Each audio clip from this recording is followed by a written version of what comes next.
What does it mean to be naive? And would you consider that to be a good description of yourself or not? And what does it mean to be our true self? And is that even possible in the world of business and work today?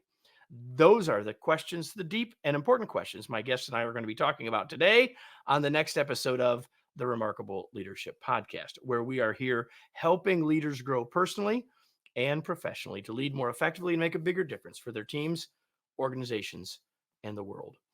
If you are listening to this podcast, you could have been with us or even future, you could be with us for live episodes, but you have to know when they're happening and where they're happening on your favorite social media channels. And the when you find out by joining one of our online groups. You can join our Facebook or LinkedIn groups to find out the whens and wheres of future episodes. Just go to, it's easy, remarkablepodcast.com/Facebook or remarkablepodcast.com/LinkedIn to get caught up and clued in about when we'll be live and some other things will happen there as well. Today's episode is brought to you by our Remarkable Masterclasses, picked from one of 13 important life and leadership skills to help you become more effective, productive, and confident while overcoming some of a leader's toughest challenges. Learn more and sign up at remarkablemasterclass.com. And with that, now I'm going to bring in our guest.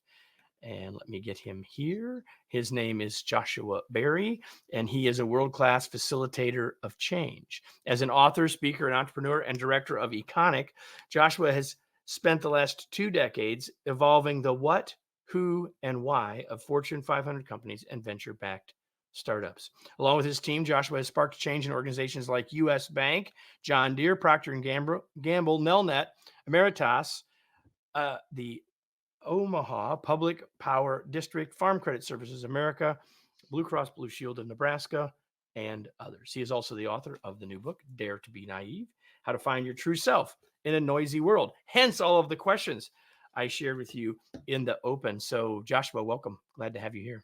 Happy Monday, Kevin. Excited to be with you. And it looks like a number of people who are joining us live. We got people with us live. So now that I'm not reading, let's see what we got. We've got, I'm guessing these are people that know you. We got Lincoln, Nebraska, and Lincoln, Nebraska, and Lincoln, Nebraska. And wow, someone else says Lincoln, Nebraska is representing. And we've got someone in Atlanta as well. I know we got lots of others, folks, but thanks you all for doing that, for sharing those comments. So Josh, what I really want to do is start with that word that's right. Well, let's do this first. First, tell us a little bit about the journey that gets you here. You know, you're a facilitator of change, right? You didn't wake up when you were 10 and say, I'm going to grow up and be a facilitator of change. I'm guessing.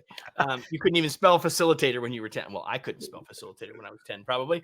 But seriously, just really quickly, beyond what I've shared, sort of how do you end up at this place? Sort of what brings you to doing this work? Just really quickly, kind of tell us. Absolutely. Well, the fact that you went back to childhood is a great place to start. To be a facilitator of change, you have to go through a lot of change. I lived in over 16 different houses before I was 15. And so I had a lot of change and a lot of practice through that. Eventually in school, going to Nebraska Wesleyan University here in Lincoln, Nebraska, for international business and Spanish. That opened up a career for about 10 years doing work with talent selection and development all around the world, about 30 different countries. And that was eventually then when I went out on my own and started to work with startups and eventually co-founded Eikenberry here in 2015. And a lot of the work that we do is helping people, as you said, facilitate, which I love that word because it just means to make easy. Change typically is not easy, but we find that with the right approaches and good people, you're able to at least facilitate some of that change. And as you said, we get to do that work with a lot of great organizations here and throughout the world. Maybe not make it easy, but easier. Right? Easier. There you go. I have to show you this if I can find it on my desk. Here it is. You ever seen one of these before? The famous easy button. Oh, the easy button. Yeah. Have you ever seen one that said fácil on it? Bien fácil. Solo tiene que tocar este botón. Sí. Así de fácil. There you go. Well, yeah, you're the Spanish guy, so you got that. Anyway, so I think mine is actually French, but there you have it. It works. Because someone sent it to me from from Montreal, so I'm assuming it's French. So listen, the key word, well, I guess there's a bunch of important words in the title of the book. Dare to be naive, how to find your true self in a noisy world. But I want to start with that word naive. That's where I started in the intro. Let's just go there. Like you spend the early part of the book talking about it, and I love it because um, you propose that perhaps the definition that we would use for naive isn't necessarily the most helpful one. So can we talk about that a little bit first? Absolutely.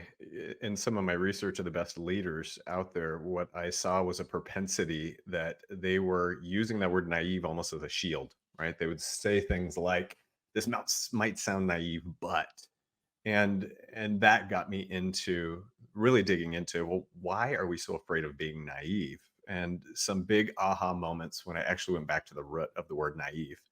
What I learned, Kevin, is that like your ancestors and mine, you're an Eikenberry, I'm a berry. Maybe we have the same ancestors. I have no idea. It's Uh, possible, right? Quite possible, but they actually use the word naive more in a neutral to sometimes even positive way.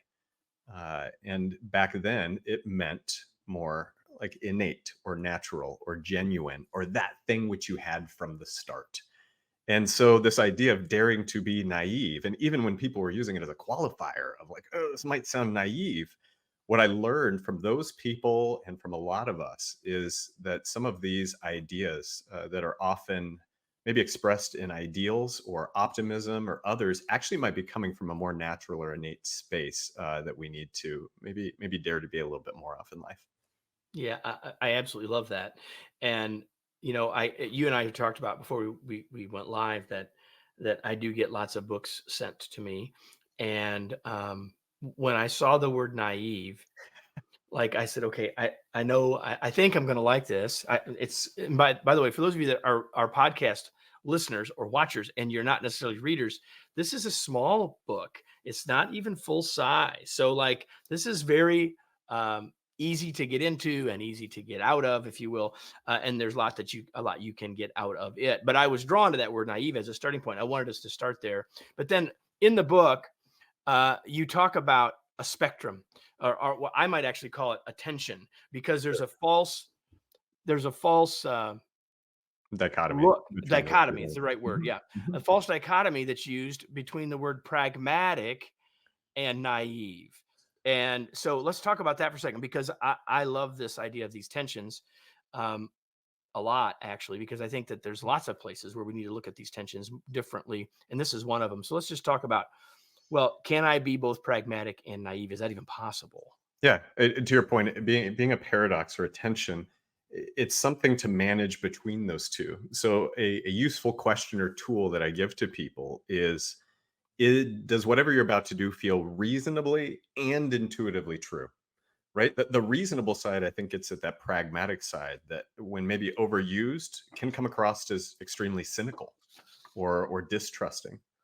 And that naive side, again, and you mentioned it well. Like I'm not advocating we completely throw reason out the window and become ignorant or willfully ignorant or anything. It's Well, we're all actually ignorant, but it's that willful I said ignorance. So willfully, let's be willfully clear. You ignorant. did. That was a great qualifier, actually. But I think what the book invites people into is not here's a bunch more of the right answers. The book just invites people into a lot of practice around what do I believe and how can I bring a little bit more of that intuitive sense? Because I think we've focused so much over the last couple hundred years on just building out this logical, rational brain that when combined with some of those evolutionary aspects that want to protect us leads to pessimism or cynicism or protectionism or fear or anxiety or any of those things. And so I think we do need to come back into a little bit better balance between those tensions if we want to shape more of the reality that is a hopeful future that I believe is possible. I just want to draw the connection, everybody. If you watch with me live, or if you're on the podcast, last week's episode was with Lisa Tromba, who's the last two words in the title of her book are rational leadership, and we talked a little bit about that. But the book is really fundamentally about our biases, right? Mhm. And I Mhm. think that there's a strong connection between that uh, conversation and where I believe that Absolutely. this conversation is going to go. And we'll make sure in the show notes that we connect you back to last week's episode as well. Um, so I want to get to all of the belief stuff. Well, really, everything we're talking about is the belief stuff, I realize. Yeah. But I really want to talk about this idea of true self. Another one of the key words in the subtitle, right, is how to find your true self in a noisy world. Why is finding our true self important? At the deepest level, I think that's part of our purpose and our meaning here is truly that continued unfolding, uncovering, unlearning of what you're being called to do. And so, in terms of the experiences that are put out there, and a lot of the examples I use are work related. I constantly believe that the path in front of us at work is putting forward tests and examples and mirrors that are put up in front of you to say, is this who you are? Is this what you believe? Is this the path you want to be on? Why it's more important now than ever, which is I think kind of part of that question, is that people are more lonely and exhausted right now. I saw a survey recently that was specifically focused on burnout that said 69% of leaders say that burnout is impacting their actual ability to make decisions at work. There's all of this stuff that tells me that people are maybe a little bit off in terms of maybe what their true self might be or what they're destined to do. And so being able to create spaces for people to be more intentional and to be able to shut out some of the noise of everything else that's going on and people telling them the way they should be and the way things have to be done, etc., to be able to start to wake up and be more conscious about what feels right for me, what is the right next thing, and just whatever that next step is, being able to be more intentional towards it. I think that's the call to what we're being asked to do in work and life. And those two words come up for me often as I'm reading and as I was preparing for our conversation. In other words, conscious and intentional, Yeah. because, and we'll get at that a little bit more in a second. But I wrote a long time ago, Joshua, that something along these lines. I mean, I've slept since I wrote it, but I wrote something along the lines of to be a bet to be a better leader is to become a better human, Mhm. and vice versa. Mhm. And so what you just said, everything you just said about why it's important to find our true self and why our true self is so important is true for us as individuals. But I'd like you to like lean into that a little bit more, specifically in our role when we put our leader hat on. Yeah, yeah. There's something, and I think it actually is inverse to the higher you go up in the organization, the more you feel like you need to put on a mask, the more you feel like there is a way of being that You're supposed to be. you're supposed to be, right? You're supposed to be in these ways. I don't think it's a coincidence that last year's Merriam-Webster word of the year was authentic. And it isn't just because of AI and misinformation and everything that's out there, but I think we're truly in a crisis of like, who am I? And when we're looking to people in leadership, whether it's organizations or community or government or whatever it might be, we're looking for people to have to be intentional, to be something that are worthy of our trust. And so, to your point, the idea of being able to keep coming back and being your true self even more and more as a leader, stepping into that gives permission for other people to also explore what is important for them and what their true self is, right? The acknowledgement of not just, hey, look at the ladder I'm climbing, you should be climbing this ladder too. But even being able to look down and be like, I don't know why I'm doing this. I was told this was the right way to do things. Like there's some of that needs to start to happen. This awakening that needs to happen, especially in leaders, because of the asymmetrical influence they have on being able to change what's going on within organizations and how those impact employees and consumers.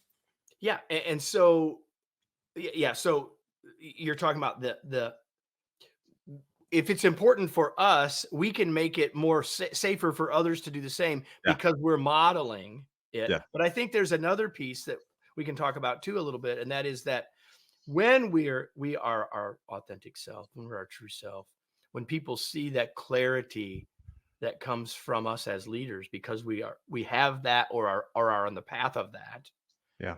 um, we're far more influential as well. Like we're far more likely to have folks want to choose to follow us, which is ultimately what it means to be a leader. People choosing to follow us, right? Yeah. And we're more likely that people will follow. And if we have that clarity, we're probably leading them towards a valuable place, all of those things. So you really leaned into the role model side of this, which is incredibly important. But anything you want to add to that, sort of our ability to actually be a more effective leader simply because we have that clarity for ourselves? Well, yeah, I think in terms of the effectiveness, if we want to shift over to team members wanting to be engaged in the work that they're doing, in terms of getting to the results that they need or performance in an organization, when we drop some of the false pretenses of what I'm trying to get you to do, or when we set aside the old ways of using more manipulation and coercion to get people to do stuff, we can have much longer sustainable results, right? And it's because you're not so focused on I'm completely wrapped up in myself is this identity of this work and what needs to get done. So I think that you absolutely can help people have more flow. In fact, you've probably picked up already on the book that I'm kind of a word geek, and I love that the word influence just means in flow. Yeah. It literally, the etymology just means you are helping people get to in flow. And I think as a leader, you get to set the tone of which flow you're getting people in. Is it this continual flow that's rewarding few and working everybody else to death in it? Is it the flow that is working from outdated ways of work models? Like what is the flow that you're bringing people into? Or is it a flow that brings about joy and vibrancy for the most amount of people? So I was just led to decide to share this with you, and I'm confident that you can speak to it, but it's not in the book, right? So in my newsletter last Friday, in part because I was reading this book, I decided in my Friday newsletter. By the way, you can all can sign up for it, kevineikenberry.com/newsletters, but it's called Your Remarkable Day. And on Friday, I I wrote this. I said, one of my mentors says, if you want to learn something new, read old books. Now I know, Joshua, you're saying, wait a minute, my book's new. You should read my new book. No, it's Um, not. but then, so I shared a quote from Emerson, and I'm just going to read the quote Please and let do. you comment on it. You may already know which one I mean. To be yourself in a world that is constantly trying to make you something else is the greatest accomplishment. So it's really directly connected to what we're talking about here. You wanted any comment that you want to make to that? Yeah, it goes back to what I've said about the noise, right? And everything. If you want to shape a new reality, you got to see more clearly the reality that you are in.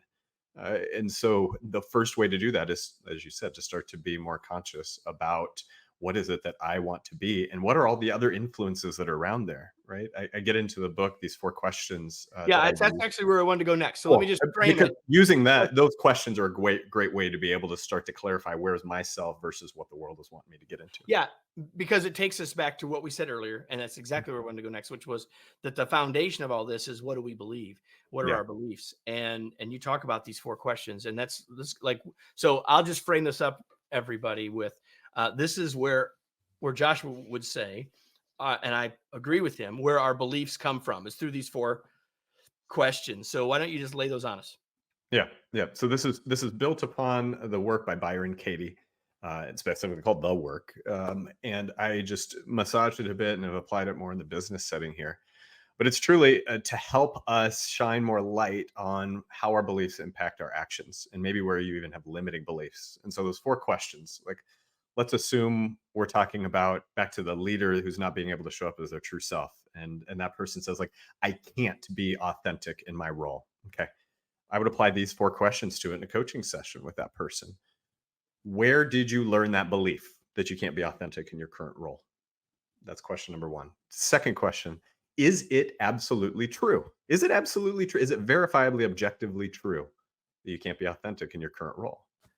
And then the last 2 questions that truly get someone into a space of reflection is, what do you gain by holding that belief, I can't be authentic in this role? And the fourth question, what do I lose by holding that belief, I can't be authentic in this role? And even in that example, the gain or lose is always harder depending upon how the belief statement is phrased. But I think self-aware people can start to say, "Oh, I can see what I lose by not being as authentic in my role," and maybe they get some ahas there. But the tricky one, as those 4 that I put out there, is, what do I gain from this belief I can't be as authentic in my role?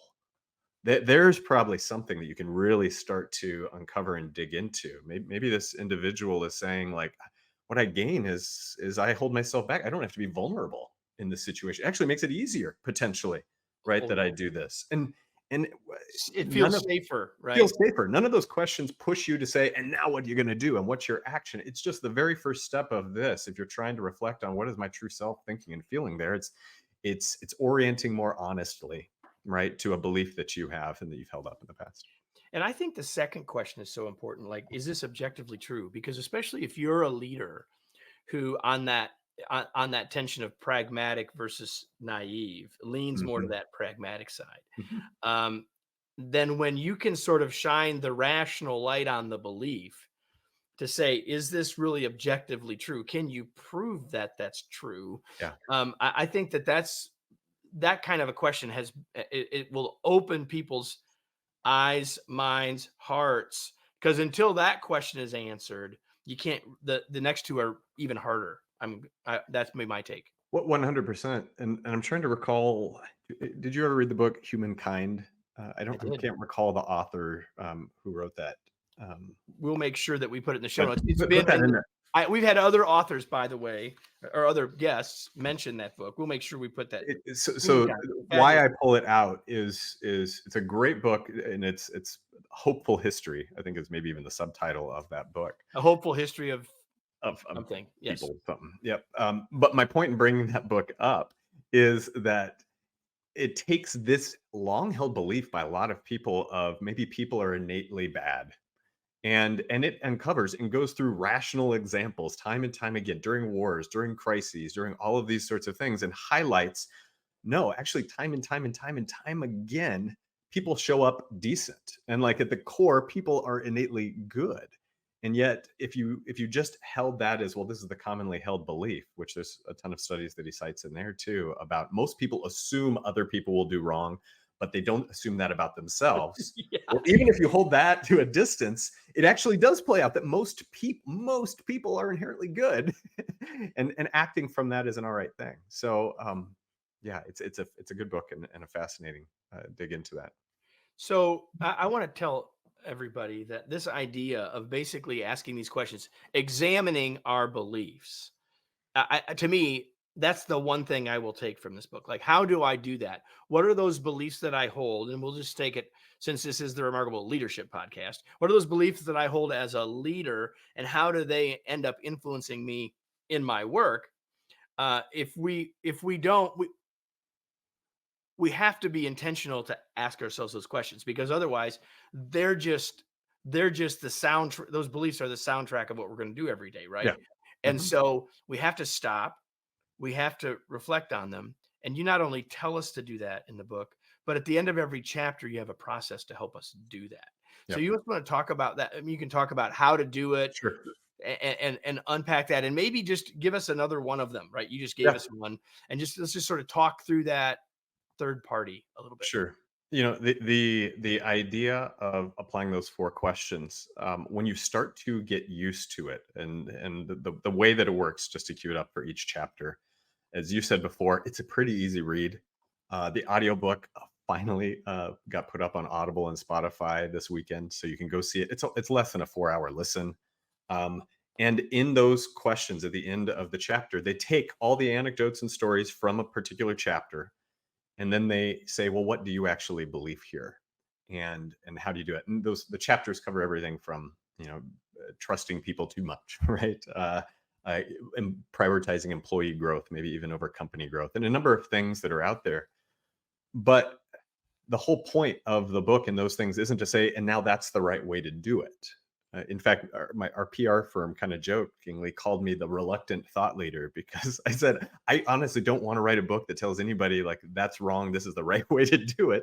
I just want to create a book that makes space for people to practice how to adapt more than adopt whatever I think the 10 best things of leadership might be. And so I'll apply it here, even with the pragmatic and the naive part.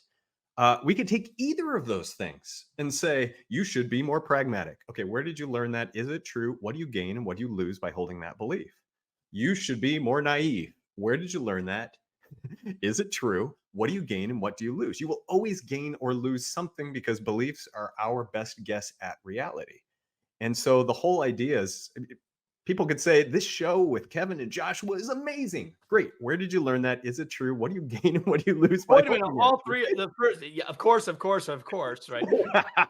But I'm saying being able, it's a call to wake up. It's a call to wake up and to realize that in each of these situations there's going to be gains and losses. And something that I haven't hit on other podcasts yet, but maybe there's a space for it in the future, is that I think we need more of this in general civic dialogue today. And that is, I have a view and I gain and I lose things with my view, and you have a view and you gain and lose things with your view. Can we have a dialogue around some of these things versus I'm 100% right, you're 100% wrong? Because my narrative, my view, my Mhm. belief, Mhm. is where my truth is, right? Like there's factual Yeah, truth, and then there's other forms of truth that get down to the narrative. And the only way we get to something where we can come to agreement is where we can find room for both of our narratives there you go. connected, or that we change our narrative, right? There you go. And this book, I people that have followed me for a long time, whether it's on this podcast or, and in fact, it's proven at the end of every episode, or whether you follow what I read, excuse me, what I write, that that I am a big believer in reflection and in self-reflection. And one of the things, Joshua, I love about the book is that with those four questions, it gives us a way for a certain sorts of things that we would want to reflect on to do it, right? It gives Mhm. us a way Mhm. to do it, a very powerful, useful, and yet accessible way to view it, Thank you, right? Kim. And Mhm. we'll make sure that we got those four questions in the show notes as well, because Lisa needs something to do. No, I'm just teasing, but because they're really useful. And because some of you we know are watching this or listening to this while you're doing something else, right? And you couldn't Yep. stop and write them down, and you certainly can go back and do that. But we'll make sure we get those questions in the show notes as well. So, Joshua, before we sort of roll into the final piece of our conversation, is there anything we left out, or is there anything that I didn't ask that you wish I would have? No, maybe whether it's to you or whether it's to anybody who's listening, what's coming to me is just what is the next step that you are wanting to take in life that for some reason or another you're pausing at? And two, if there was one call to action out of this, it was, could you make space for yourself to say why? I'm not doing this because what? And take that through these four questions, because talks like this are fun. I love getting to meet great people like you, Kevin. You've been doing this for a long time and you're a pro at it. They only make a difference to me if people are saying, huh, now I can start to reflect and now I take something out of this. And so I hope that somebody can hear this and say, this thing that's keeping me from the best life that I could possibly live, well, is there a limiting belief there that needs to be awakened or uncovered? And I hope that this is that call to action for you if you're hearing this. We're talking with Joshua Berry about his new book, Dare to Be Naive: How to Find Your True Self in a Noisy World. And I would say that, this is at the intersection of all the conversation about biases, which I mentioned that we talked with Lisa Tromba about last week, but all of the conversations that we've had and that I've had and I've written about around mindset, it's all connected, right? Yep. And if we're willing to take the time to shed some light on it, it will help us be happier, healthier, more effective at all of the stuff that we do in our Absolutely. lives, not just that of leading. And I believe gets us closer to that adjective in front of leadership called remarkable. So I got a couple of other things, Joshua, I want us to talk about before we go. Questions that Yep. I like to ask everybody, and they're Sure. kind of different. So one of them is, okay, when you're not doing all this important work, what do you do for fun?